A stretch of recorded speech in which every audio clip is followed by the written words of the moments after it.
Hi, and welcome. You're listening to the X22 Report. My name is Dave, and this is episode 1549A, and today's date is April 19th, 2018, and the title of the episode is ECB is now preparing all banks for the economic collapse. Let's get into the economic collapse financial news. Now, as we know, the people of the UK, they voted to leave the EU, and they voted on it, and they're supposed to be negotiating on how to leave. And we know that the central banks, they're not going to let this happen. And we know that usually the government of countries, they also don't listen to the people. And we actually see this happening in the UK. The upper house in Britain has overruled the people trying to keep the UK in the EU, which would destroy the British economy.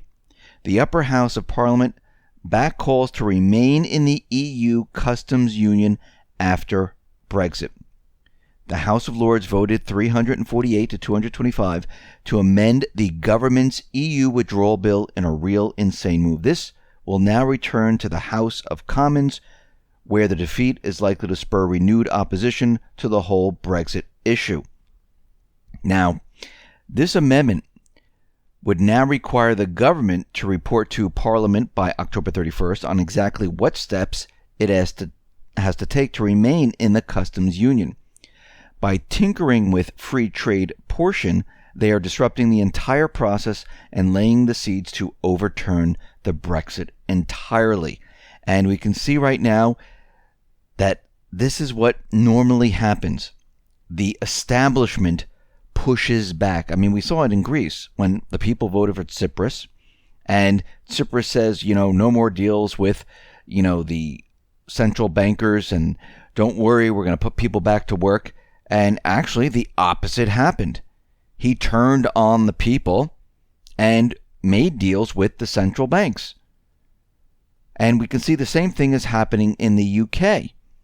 So we'll have to watch this to see how this goes. But again, the people voted. They didn't want to be part of the EU. And they decided, something? We voted to remove ourselves. And the government, they are not listening to the people. And you know what happens to governments that don't listen to the people?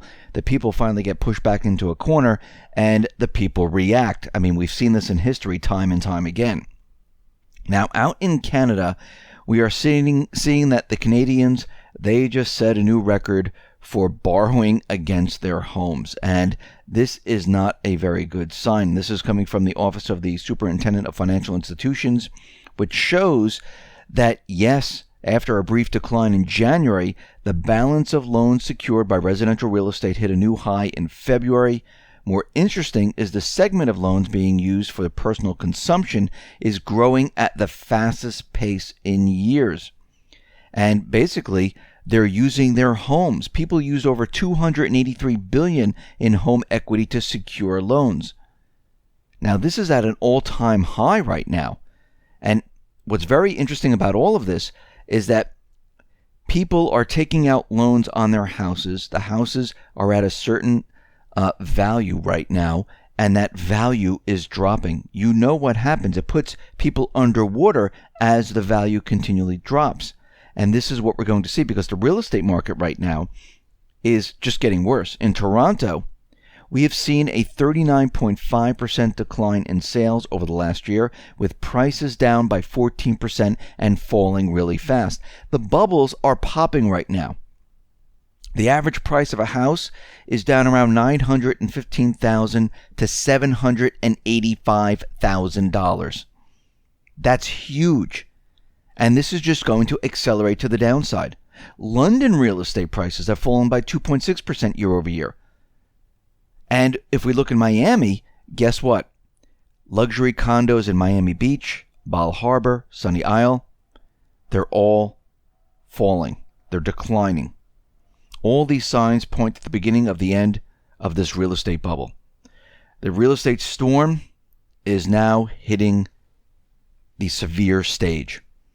And moving forward, guess what? Things are just going to rapidly fall apart. And we're seeing a lot of these indicators right now. where we're seeing bubbles pop, where people are doing the same thing they've done back in 2008, where they're thinking that everything is great because most of the people listen to the corporate media and they think, whoa, housing prices are just going to keep continually moving up and up and up. The stock market's just going to continually moving up. Everything's going to be great. And before you know it, they're taking out loans, they're investing more into the market, and everything completely falls apart. These are illusionary bubbles that the central banks create to bring people in. It's like moths flying towards light. This is the same thing. They want everyone in. So the big investors who pump these bubbles up, they get out. The small little people get in, and they bring the market down. And all those people that got in, those are the people that are hurt. All those people that pumped up the bubbles, they make out. This is how they work time and time again. And they don't care about who they hurt, who goes bankrupt, who loses their savings. It's meaningless to them because their system is based on profits. It's a corporation. They're not doing it for the benefit of the people. They're doing it for the benefit of themselves. Now, Trump is out there and he shot down the TPP. He said, yeah, I looked at it. It can't be reworked. It's meant for a globalist society. We're going with the bilateral trade deals. He's meeting with Abe, and they pretty much couldn't agree on much, but they did agree on trade. And Trump right now is sticking to the bilateral trade agreement. And I believe this is the right course right now because it keeps everything diversified. If we have a problem with trade with this country, it doesn't affect trade with another country.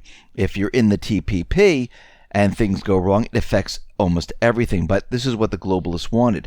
Remember, they wanted a one world government, one currency, all countries at the same playing level. They wanted everything exactly the same. But we can see it's all being dismantled right now.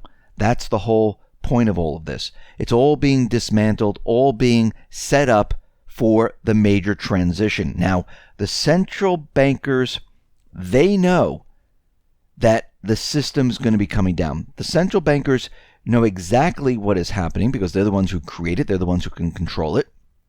And they know what happens. And they know how to prepare for all these things. They know what buttons to push to make sure that they can get some bailouts or some bail-ins. Well, right now, the European Commission gave its blessing to a plan proposed by Italian authorities to liquidate small trouble banks in Italy with total assets of less than 3 billion euros. Under the plan, as a failing bank is resolved, its assets and its liabilities will be transferred to another lender under national insolvency proceedings.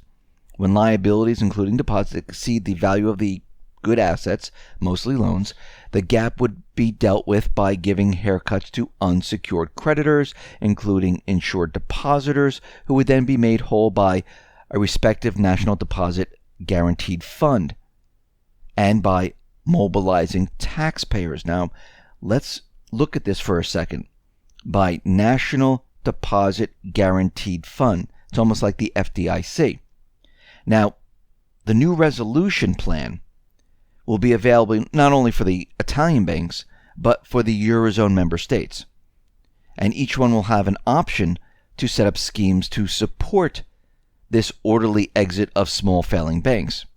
Now, the last time the European Banking Authority checked, at the end of 2016, Italy, like Ireland and the Netherlands, had guaranteed funds equivalent to just 0.1% of covered deposits. In Spain, the figure is around 0.2%. In France and Germany, it was around like 0.3%. All EU bank deposits are guaranteed up to 100,000 euro, regardless of how much is in member state funds. Senior bondholders are also protected from any financial fallout. But if a large enough bank collapses in a disorderly enough fashion, trying to plug this massive financial hole it leaves behind can suddenly become a very difficult task. And we've seen this in Italy, we've seen it in Spain, and we've seen it in many other countries. The problem with this is that if things go south, there's not going to be enough in the guaranteed fund. And we can see, yes, they're trying to prepare for this. They're trying to prepare for a disaster scenario, but it's not going to work. They don't have enough money. And what they think is going to happen is maybe 1 or 2 banks or 3 banks will go, and they'll be able to stop it before there's a domino effect.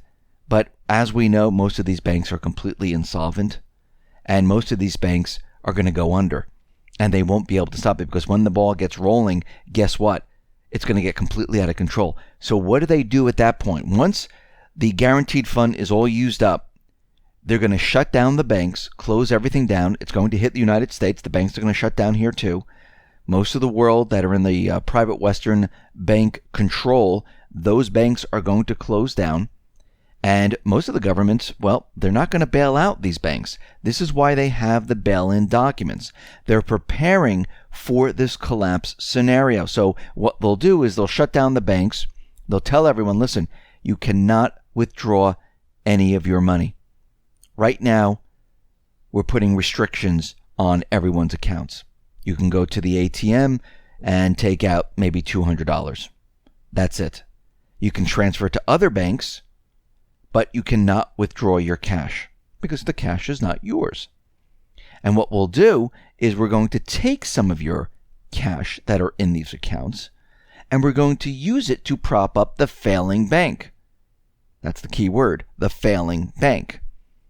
And what we'll do is we'll put a piece of paper in your account, of course it'll be electronic, saying that we owe you this money, I owe you, once the bank is prosperous once again. And you know that these banks are going to completely collapse on themselves. And you're never, ever going to see those funds. They did a test in Cyprus to see how people reacted. And the test went pretty well for the bankers. Greece, it was a little bit more difficult because the people realized what happened in Cyprus. They ran to the banks when their country was declining very, very rapidly at one point. And a lot of people started to withdraw their funds before it happened, which made the bail-ins very difficult. So what we're seeing right now is the central bankers, they are planning for this major collapse scenario. We see the United States is preparing for a collapse, a transition, and everything is being reworked to accommodate the new system. And once again, you need to be prepared and ready for what is coming, because again, if you can't get your funds out of the bank, and there's a bank holiday, that's what they call it, and they say you can take out $200 a week or $300 a week, and that's all you can take out, and your actual currency in the bank is gone, or maybe you only have half of it, maybe you only have a quarter of it, they can actually take out the rest as an IOU. What are you going to do? This is why we've been saying for the longest time, make sure you have cash on hand. Make sure you have gold, silver to ensure your wealth. You can have cryptocurrencies, which you can move around. A lot of the stores, a lot of the online stores, they are starting to accept cryptocurrency. Of course, the central banks are trying to shut the crypto market down. They're trying to regulate it. They're trying to control it. But once again, it's going to be very, very difficult because as the technology evolves, they won't be able to control it because it's not centralized. Everything is not in the United States. Even the exchanges will be decentralized around the world. So regulation is going to be very, very difficult. And this is why the central bank, the only way they can do it is to get every single country in the world to have pretty much the same type of regulations. But those countries that aren't under the private Western central bank rule, this is going to be a little difficult because they might not agree with it. And then once again, you can't control it. So it's going to be very, very difficult. If this was a one world currency, globalist type of system, yes, they would have control over all of it. But because they are not in control and they don't have this system right now, it's going to be a lot more difficult. So we're heading towards this transition. The central bankers are preparing themselves. Everyone is getting prepared. The economy is declining very, very rapidly. We're even hearing financial pundits out there saying the economy is not doing as well as they thought. We know that the Fed is very worried about the tariffs. We know the IMF is very worried about this. So you could see where this is all headed, and you can see that the game is who's going to control the narrative in the end. Whoever can force the other to collapse the economy and make it look like it was their fault, they control the narrative. And I brought that example up from 1971 when the central bankers had control of everything. They were able to control the narrative, saying that, yeah, the reason why we have a gas shortage, the reason why you can't find jobs, it's because there's no fuel. It has nothing to do with us coming off the gold standard and going on to the petrodollar. They didn't even mention that. Of course, they said we're coming off the gold standard because of speculators, and then they made up stories of why you couldn't get fuel, why it was very difficult to get jobs, why it was very difficult to do anything at that point. In other countries, it was even more difficult.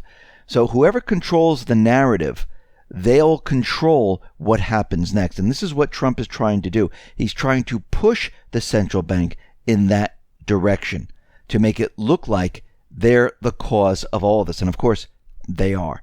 Listen, everyone, thanks a lot for listening. Be well, be safe, and especially be prepared. Thanks a lot.